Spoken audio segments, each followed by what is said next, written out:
Bonjour Olivier Poivre d'Arvor. Bonjour. Merci beaucoup d'avoir accepté notre invitation donc depuis Toulouse sous un très très beau soleil.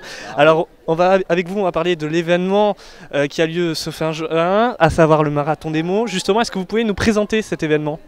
J'ai envie de vous le présenter là avec ceux qui viennent et qui sortent d'une lecture là il y a quelques instants, d'autres qui vont rentrer. En fait c'est d'abord une manifestation qui est construite avec ceux et celles qui aiment la lecture, le texte, et qui aiment les acteurs, qui aiment entendre.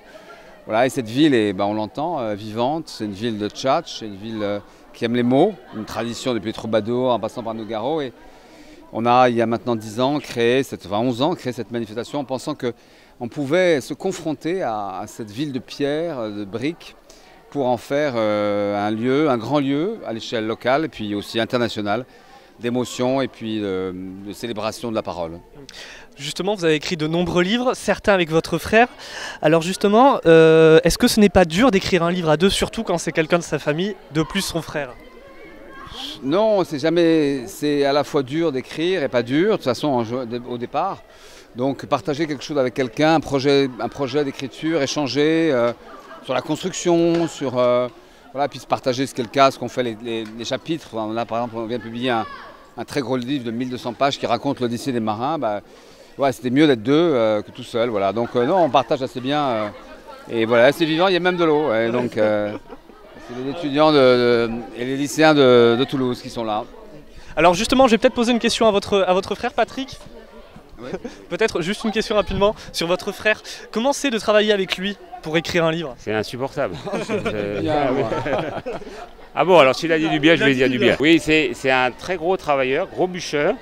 Et bon, en plus, c'est mon meilleur ami. Voilà, donc oui. C'est mon frère. Bon, c'est comme ça. Je n'ai pas fait exprès, mais c'est mes parents qui ont décidé pour ça. Merci. Non, on s'entend très bien.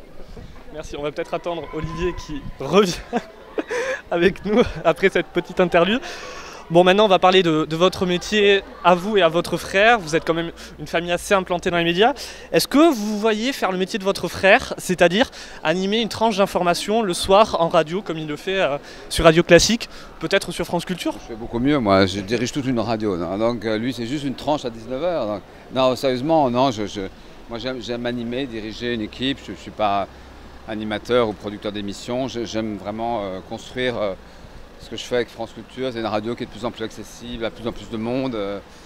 Voilà, ça m'empêche de l'écouter d'ailleurs parce que c'est sur une autre radio, qui est Radio Classique, mais c'est complémentaire. En tout cas, c'est vrai qu'on se retrouve à travers ça depuis 2-3 ans avec Patrick autour de cette chose toute simple qui s'appelle la radio.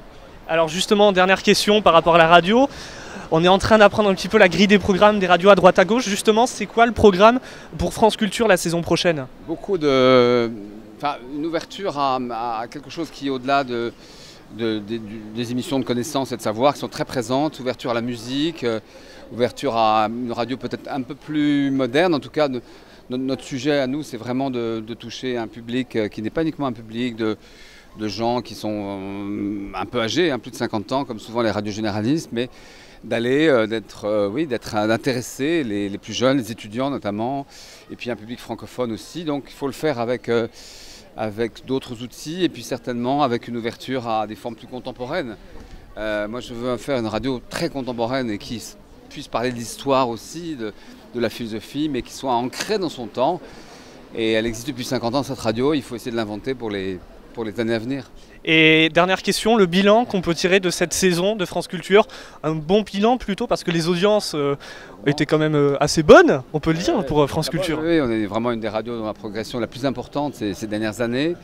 Oui, vous demanderez rarement, vous obtiendrez rarement la réponse d'un directeur de quelque chose qui va vous expliquer que ça va mal, mais là, il y a des chiffres, en effet. C'est une radio surtout qui est intéressante en ce qu'on voit qu'elle est de plus en plus téléchargée. C'est la 2e ou 3e plus téléchargée en France, après Europe 1, à côté de France Inter.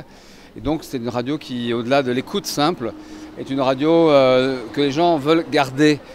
Et je dis un peu, souvent même d'ailleurs, que cette radio, c'est de la radio durable. Voilà. C'est que nous produisons des contenus qui sont relativement durables, qui ne sont pas forcément du flux. Et ça, oui, avec le temps, cette radio s'est imposée. Et malgré ce qui peut arriver, la difficulté des uns et des autres, budgétaire, etc., je pense que c'est vraiment une radio, c'est un média qui a un avenir incroyable et qui devrait aujourd'hui, dans les années à venir, gagner beaucoup d'auditeurs et au-delà de l'audience, surtout de l'influence aussi, au-delà des frontières françaises. Merci beaucoup Olivier. Merci beaucoup.